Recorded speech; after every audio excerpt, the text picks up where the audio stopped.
ओम नमः सिद्धेभ्यः ओम नमः सिद्धेभ्यः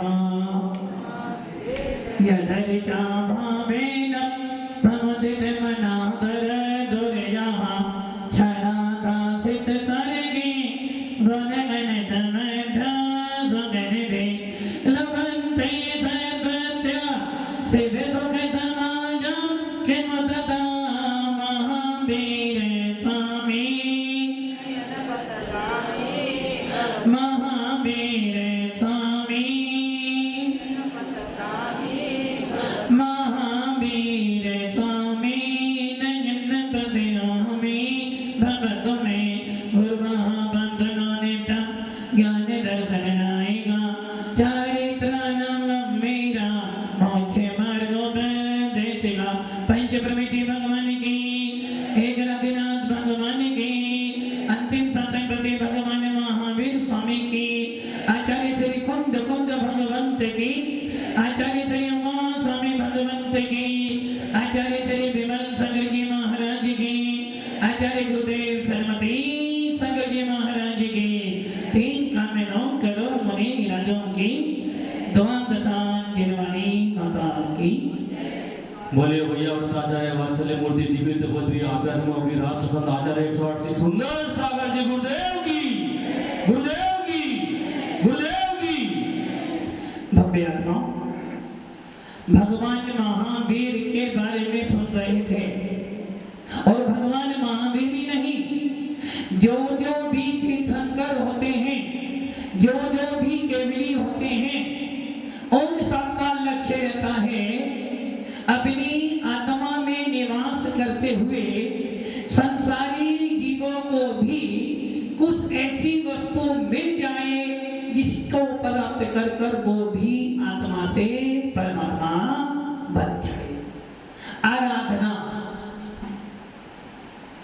आराधना के बारे में सुन रहे हैं कि आराधना ऐसी होती है किंतु आचार्य उमा स्वामी भगवान अपने प्रथमा सूत्र में कह रहे हैं आराधना करने वाला कौन होता है मोक्ष मार्ग से नेतारम भेतारम करम भूपता ज्ञातारम विषय तत्वानाम बंदे सद्गुण लब्धे जो आराध्य बन गए हैं जिन्होंने चार घातिया कर्मों का विनाश किया है या जिन्होंने सर्वज्ञ बना वीतराग बना हितोपदेशी बना प्राप्त कर लिया है वो हमारे लिए आराध्य होते हैं।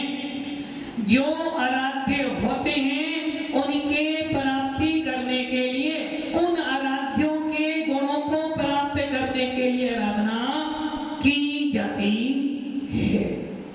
और इसलिए आचार्य उमा स्वामी कह रहे हैं आराधना करना चाहता है आराधना करना चाहते हो आराधना करना चाहते हो तो मोक्ष का कोई छोटा मार्ग ये दुकानदारी नहीं है कि छोटी बड़ी खोल लो या तो मोक्ष एक ही प्रकार का है और उसी प्रकार से मिलेगा। जिनको आराधना करनी है या जिनको आराध्य बनना है उनके लिए एक ही मार्ग और वो मार्ग है वीतराग शासन। जिनको आराधना करनी है जिनको आराध्य बनना है उनके लिए एक ही मार्ग है वो मार्ग है सम्यक दर्शन ज्ञान कर्तव्य मोक्ष मार्ग। जिनको आराधना करने की इच्छा है जो आराध्य बनना चाहते हैं उनके पास एक ही मार्ग और वो मार्ग है कि सबसे पहले तेरे को सम्यक दर्शन प्राप्त करना पड़ेगा और सम्यक दर्शन प्राप्त करने का सबसे पहला भाव है औपचारिक भाव। इस भाव के बिना तेरे को न आराधना मिलेगी न तो आराध्य बन सकता है और न आराधना का फल प्राप्त कर पाएगा। यदि तू आराधना करना चाहता है यदि तू आराध्य बनना चाहता है तो सबसे पहले है सम्यक दर्शन। और सम्यक दर्शन की प्राप्ति का उपाय क्या था? और सम्यक दर्शन की प्राप्ति का उपाय था क्षेयोपम लब्धि विशुद्धि लब्धि देशना लब्धि प्रायोग लब्धि और करण लब्धि। इन 5 लब्धियों को जो प्राप्त करेगा वो ही सम्यक दर्शन प्राप्त करेगा और जो सम्यक दर्शन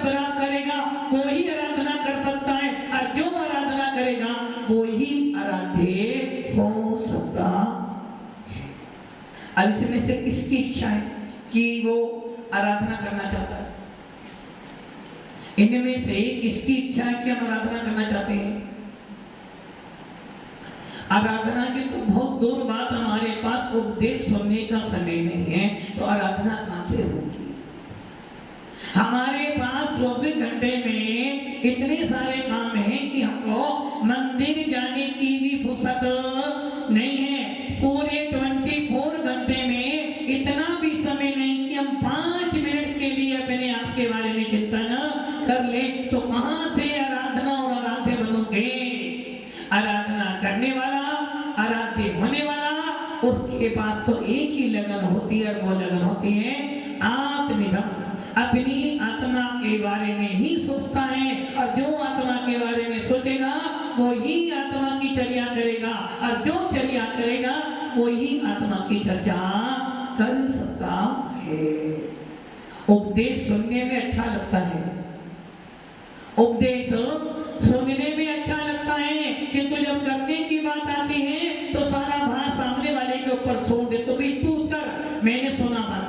वैसे ही आपकी बढ़ती हो रही है, सुनने के लिए तो आए हो, किंतु करने के लिए। इसलिए हमारे जैन शास्त्र में कहा है, ज्ञानवान एक नहीं 1000 मिल जाएंगे।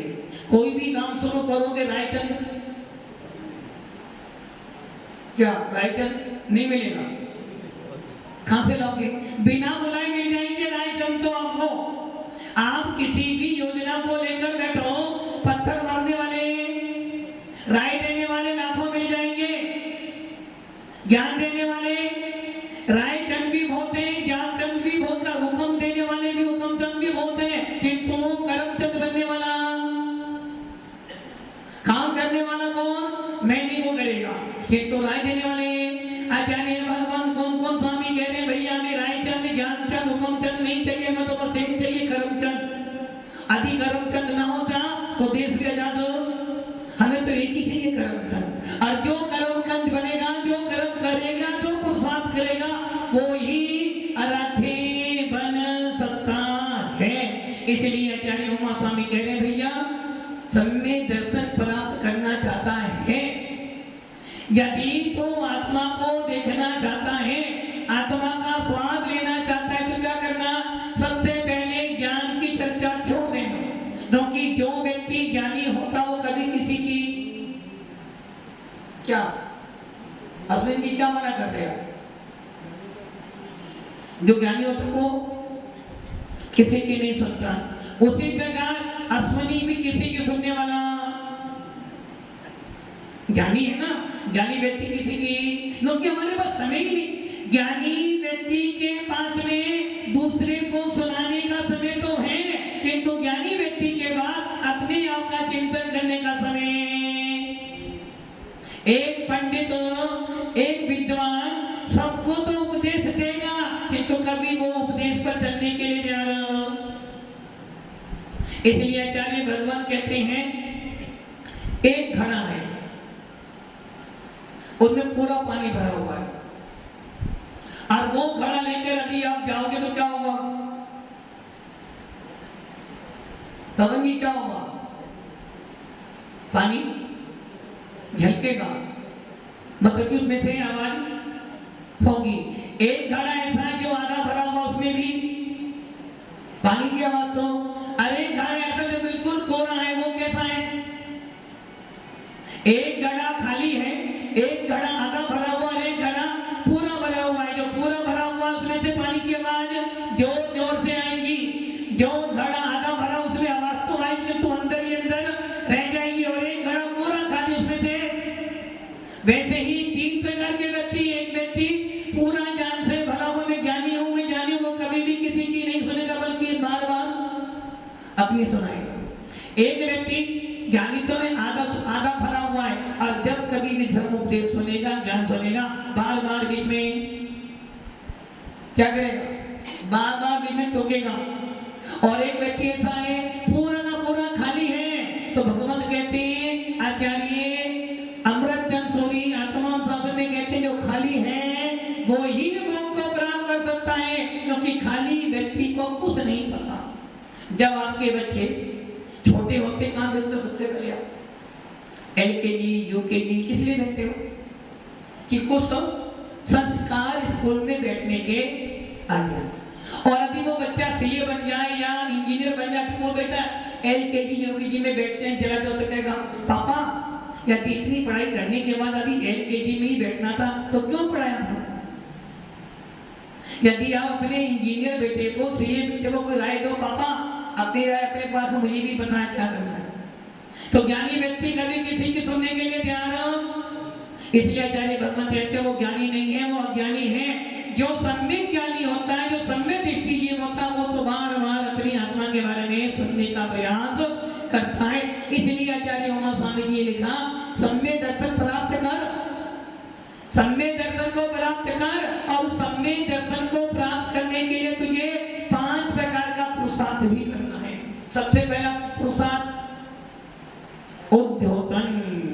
यदि तू सम्यक दृष्टि जीव है, यदि तुझे सम्यक दर्शन प्राप्त हो गया है, तुझे भेद विज्ञान हो गया है, तो क्या करना? अपने सम्यक दर्शन के बल पर अन्य मिथ्या दृष्टि जीवों को बदला के इस मोक्ष मार्ग पे खड़ा, इसे कहते हैं उद्योतन, प्रकाशित करना। किसको? अपने सम्यक दर्शन को। और जो सम्यक दृष्टि जीव है उनके सम्यक दर्शन को प्रकाशित करना, उद्यमन, पुरुषार्थ करना, उद्यम करना। किसके लिए? राजू जी कितने दिन हो गए? राजू जी कितने दिन हो गए? कितने दिन हो गए? किनको? संको 3.5 मतलब कि राजू जी का उद्यम किसके लिए चल रहा है कि महाराज को 3.5 महीने हो गए हैं, 1 महीना बाकी और रह गया है। राजू जी का सारा उद्यम किनके लिए चल रहा है? संघ के लिए चल रहा है कि संघ को 3.5 महीने तक 3.5 महीने तक हम लोगों ने संभाल लिया। बस 1 महीने की बात है, 1 महीने बाद हमारा उद्यम पूरा। राजू जी पवन जी सही है ना? महाराज 3.5 महीने मैंने संभाल लिए, 1 महीने और भगवान गाड़ी निकल जाए, 1 महीना शांति से निकल जाए, मेरा काम पूरा। मन में बात तो है, मन में विकल्प तो है कि भगवान 3.5 महीने संभाल लिए, 1 महीने के बाद और है दीपावली पूरी हो और मैं अपना उद्यम किसमें हो रहा है? किसमें उद्यम हो रहा है? भाई भोग सुन लिया महाराज के बाद 3.5 महीने सुन लिए, 1 महीना और अभी महाराज को झेलना पड़ेगा। 1 महीने बाद किसमें उद्यम हो रहा है? उद्यम इसमें होना कि 1 महीने बोर्डिंग और आना, 1 महीने के बाद बोर्डिंग आना। तो इसमें उद्यम करने से मोक्ष मिलने वाला। उद्यम किसमें करना है कि आत्मा यदि मैंने सम्यक दर्शन प्राप्त नहीं किया है, यदि मैंने अभी तक अपनी अनंत बुद्धि कथाएं नहीं छोड़ी है, या अभी तक मेरे को अपनी आत्मा का बोध नहीं हुआ है, तो किसी तरह भी मुझे अपनी आत्मा का सम्यक दर्शन प्राप्त करना है। इसलिए कौन स्वामी ने समय सार में लिखा कि हे भक्ति जीव, हे ज्ञानी, हे मुमुक्षु, मरकर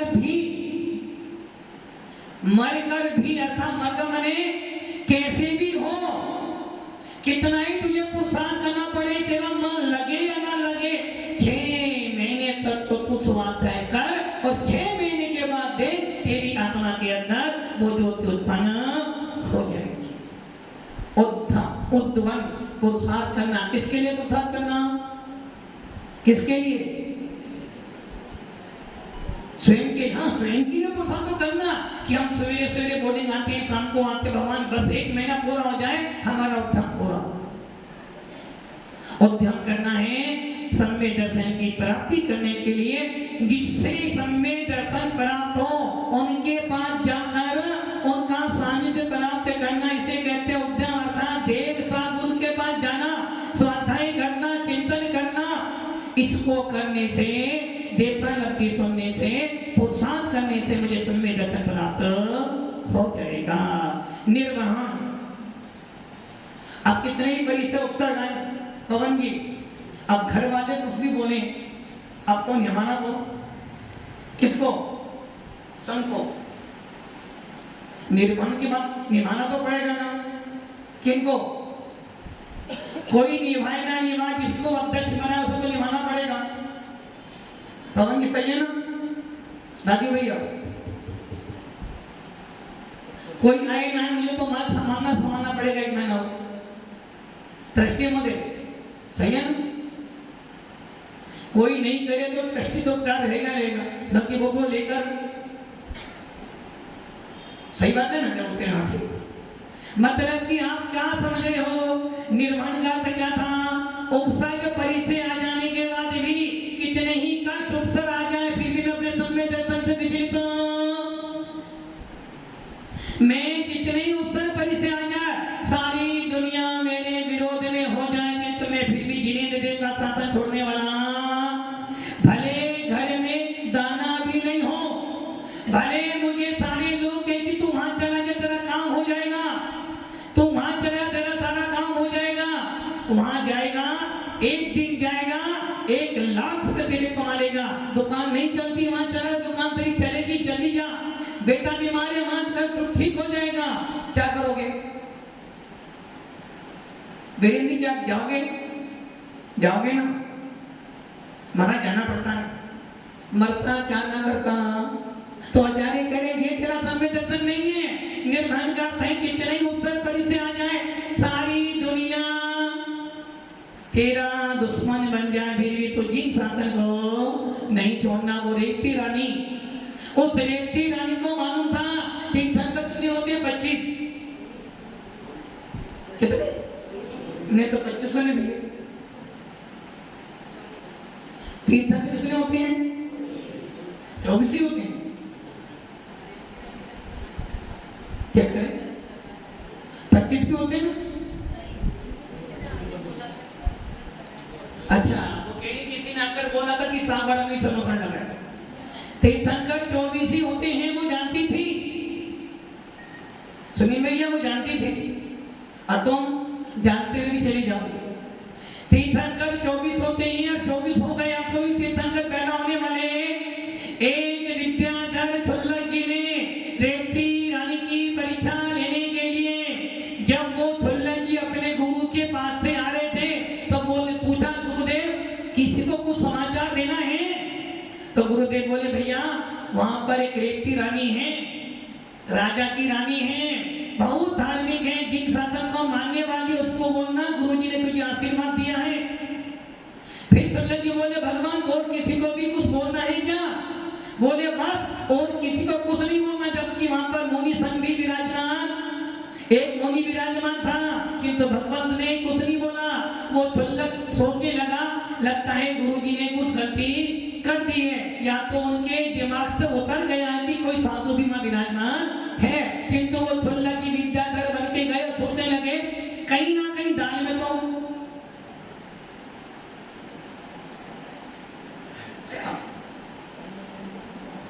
दाल में कहीं, अरे दाल में खाना नहीं, पूरा सांभरा खाना, दाल पूरी ही खानी है।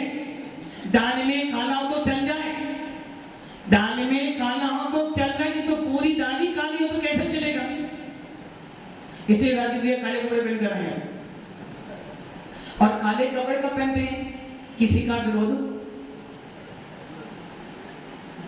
तो वो छुल्लक जी पहुंच गए रेवती रानी के पास और देखा कि भाई रेवती रानी तो है, चलो मायाकारी करते हैं। उन्हें सबसे पहले ब्रह्मा जी का रूप बना लिया, विष्णु जी आ गए, महेश जी आ गए, किंतु रेवती रानी अरहंत शरणं गच्छामि सिद्धे शरणं गच्छामि, सारे लोग गए, राजा भी गया, किंतु रानी ने बोली जो हो सो हो, मैंने तो पढ़ा है जिसने राग देश का माजिद जीते सब जग जान लिया, सब जीवों को मोक्ष मार्ग का निष्प्रह उपदेश दिया, बुद्ध वीर जिन्हें हरि हरि ब्रह्मा या उसको स्वाधीन कहो, भक्ति भाव से प्रेरित हो जे।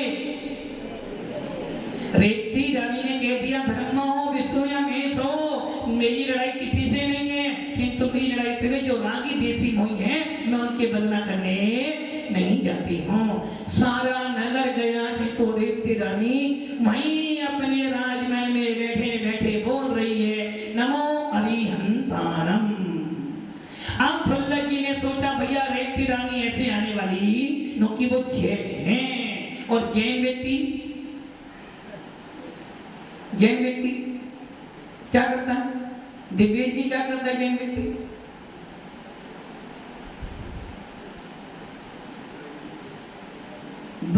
खान जाए तो जाए किंतु बाल नहीं जाना चाहिए। गुड़ जाए तो जाए, दमड़ी नहीं जानी चाहिए। तो वो सोचते चलो कि रेत रानी जैन है, वो इधर उधर जाने वाली नहीं है, चलो क्या करो, भगवान महावीर को बुला लेते हैं। और उन्होंने भगवान महावीर का विशाल समोसन लगा दिया। सारे जैन चले गए, सारा साथ बड़ा चला गया, बस एक रह गया। कौन? नहीं, सापड़ा में रहती है कहां से जाए? सारा सापड़ा का बस एक रह गया। कौन बताओ? कौन रह गया? बस पंकज जी रह गए। पंकज जी रह गए, बोले भाई हमें नहीं जाना। अब वो राजा कहता कि रेती रानी अब तो तेरे भगवान का समोसन आया, तुमको जान तो रेती रानी कहती है कि हे भगवान, हे राजा, हे स्वामी, तीर्थंकर 24 थे, 24 हो गए, अब 25वां तीर्थंकर। भले दुनिया माने, अपने आप को माने, किंतु मैं मानने वाली। ये था रेती रानी का अटूट श्रद्धान। जब श्रद्धान अटूट होता है तो कुछ नहीं दिखता, बस एक चीज दिखती है, वीतराग शासन। और आचार्य उमा स्वामी कह रहे हैं, जिसकी श्रद्धा मजबूत उसका ज्ञान मजबूत, और जिसका ज्ञान मजबूत वो ही मोक्ष को प्राप्त करेगा। इसलिए कुंद स्वामी कह रहे हैं, दंसन भट्टा भट्टा दंसन भट्ट से नथी मानम सिंजंती चलिए भट्टा दंसन भट्टा न सिंजंती। जब सूर्य का उदय होता है वीरेंद्र जी, जब सूर्य का उदय होता सबसे ज्यादा दुखी कौन होता है? जब सूर्य का उदय होता है सबसे ज्यादा दुखी कौन होता है? वकील साहब, जब सूर्य का उदय होता है सबसे दुखी कौन होता है? लक्ष्मी का भान कौन है? उल्लू। कौन उल्लू? नहीं, आप उल्लू कौन? आप तो उल्लू बनाने वाले हो। लक्ष्मी का भान है उल्लू। और लक्ष्मी किस पर बैठती है? उल्लू को उसे पता है कि जो व्यक्ति लक्ष्मी के धन में अंधा हो जाता है, उल्लू मुझे उड़ाकर ले जाएगा। अर्थात जब जब धन में अंधे हो जाओगे, उल्लू तुमको अंधा बनाकर लक्ष्मी को सारी ले जाएगा। इसलिए उल्लू कह रहा, भैया मैं कभी किसी के घर पर बैठता नहीं। वकील साहब, उल्लू क्या कह रहा है? मैं किसी के घर पर बैठता नहीं, और बैठ जाऊं तो मैं कभी उसको सावधान सियाना बनने नहीं देता। आदि मैं बैठ जाऊं तो वो उल्लू बनकर ही रहेगा। और जो व्यक्ति उल्लू के चक्कर में पड़ जाएगा, उल्लू माने लक्ष्मी का बैठी है, जो लक्ष्मी के पीछे भागेगा निश्चित उल्लू बनकर ही इधर उधर होता रहेगा। जब सूर्य का उदय होता तो उल्लू चिल्लाता है, दुखी होता है, क्योंकि सूर्य के उदय में उल्लू को क्या नहीं देखता? नहीं देखता। उल्लू पागल है, बताओ, सारा विश्व सूर्य के प्रकाश में देखता है और उल्लू को। और जैसे ही चंद्रमा आता है तो उल्लू क्या हो जाता है? अच्छा, उसे दिखना शुरू हो जाता है। इसलिए उल्लू अपना शिकार कब करता है? रात में करता है। वैसे ही एक मिथ्या दृष्टि जीव को दिन में कुछ नहीं दिखाई देता। जब जब जिनेन्द्र देव रूपी सूर्य उदित होता है, उस मिथ्या दृष्टि रूपी उल्लू को कुछ नहीं दिखाई देता है। और जैसे ही मिथ्या का पोषण करने वाले ब्रह्मा विष्णु में शांति प्राप्त होते हैं, उस मिथ्या दृष्टि को सबको दिखाई। तो आप कौन से उल्लू हो? लक्ष्मी वाले उल्लू को आप पवन जी हर दुकान पर क्या लक्ष्मी की फोटो है ना? है ना लक्ष्मी की फोटो? अरे महाराज दीपावली आ रही है, अब तो लक्ष्मी की पूजा तो करनी पड़ेगी। बिना लक्ष्मी के बिना तो बल्कि ध्यान रखना बंदे आता हूं। सम्य दर्शन है तो लक्ष्मी है, सम्य दर्शन है कीर्ति है, सम्य दर्शन है तो वैभव है, सम्य दर्शन है सम्य दर्शन होता है वहीं पर मोक्ष होता है। जहाँ सम्य दर्शन होता है वहीं वीतराग शासन होता है। जहाँ सम्य दर्शन होता वहीं धर्मात्मा होते हैं और जहाँ सम्य दर्शन होता है वहीं पर जीव का गुणस्थान चौथा होता है। तो अपने भावों में क्या निर्मल, निर्मल तो हमारे रहते रहते तो निर्मल होने वाले, कितना ही बोल लें कि निर्मल कब होंगे, जब लक्ष्मी, जब दुख आता है ना तब निर्मल करने के परिणाम बनते हैं। अभी ये तो मेरे दुख के दिनों में, मेरे दुख के दिनों में कोई मेरे काम नहीं आता है। जब सुख आया था तो उन्हें सबको छोड़ दिया था। और वो वही भजन की पंक्तियां है ना, सुख दुख में दुख के सब साथी, सुख में न कोई। सही है ना? क्यों सही नहीं? दुख के सब साथी, अच्छा सुख के सब साथी, दुख का कोई नहीं। आराध्य करते हो, सुख में सुमरण सब करें, दुख में करे न खोए। जो सुख में सुमरण करे, दुख काहे को। आप क्या करते हो? सुख आता है भगवान को छोड़ देते हो, सुख आता है धर्म को छोड़ देते हो, सुख आता है लक्ष्मी को पकड़ लेते हो, और सुख आता है तो महाराज को भी। और जब दुख आता है तो, जब दुख आता है तो मेरे दुख के दिनों में तो बड़ी खां, तो वो भी कहता है कि दुख में तो आया है ना, अब तो अपने काम में है। हमारे पास भी क्या नहीं है, टाइम नहीं, गो टू। तो आत्मा संवेदन बना करो।